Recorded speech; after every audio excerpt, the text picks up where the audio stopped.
L'idée, c'est qu'il fallait trouver une grammaire. Donc, c'est-à-dire qu'on a dû créer nos propres règles, les règles du jeu.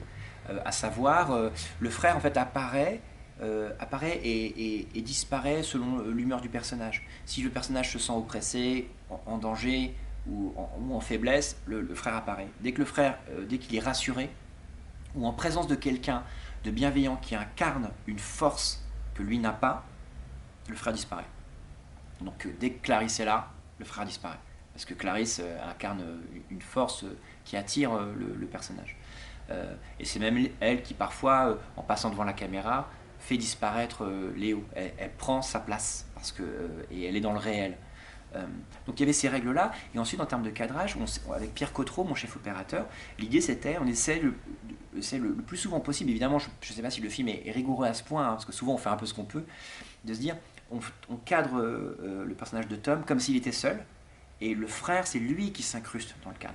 On ne va jamais essayer de décadrer pour le mettre dedans, c'est lui qui rentre, c'est lui qui se glisse comme une pensée, qui se glisse dans l'image, il est souvent juste derrière lui. Parfois il peut être légèrement flou parce qu'il n'existe pas, et ce que j'aime dans l'idée qu'il est juste derrière lui ou ici, c'est que c'est comme s'il pouvait chuchoter à l'oreille, et qui est quand même un code un peu de l'ordre un peu démoniaque, un peu une mauvaise pensée, parce que l'idée du personnage de Léo, c'est qu'il est comme il est à la fois quelque chose de positif, mais il est très souvent lié finalement à des frustrations, à la colère, aux angoisses. Et je voulais qu'il incarne cette petite voix qui parfois nous pousse à dire ou à faire des choses qu'on ne devrait pas dire ou faire.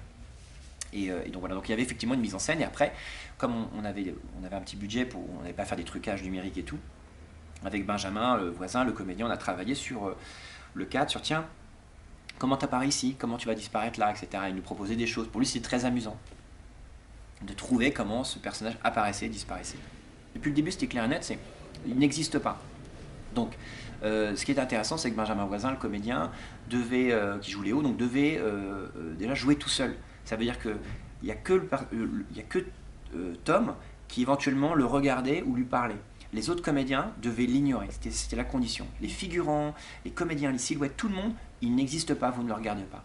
Et essayez de trouver des placements de corps pour que, quand il marche, il n'ait jamais à l'éviter. Parce que s'il l'évite, c'est foutu, c'est fichu. Donc tout le temps trouver des trajectoires pour qu'il passe juste à côté de lui, et voilà. Et donc Benjamin a dû vraiment apprendre à jouer qu'avec un seul comédien de tout le film, sauf au début, voilà.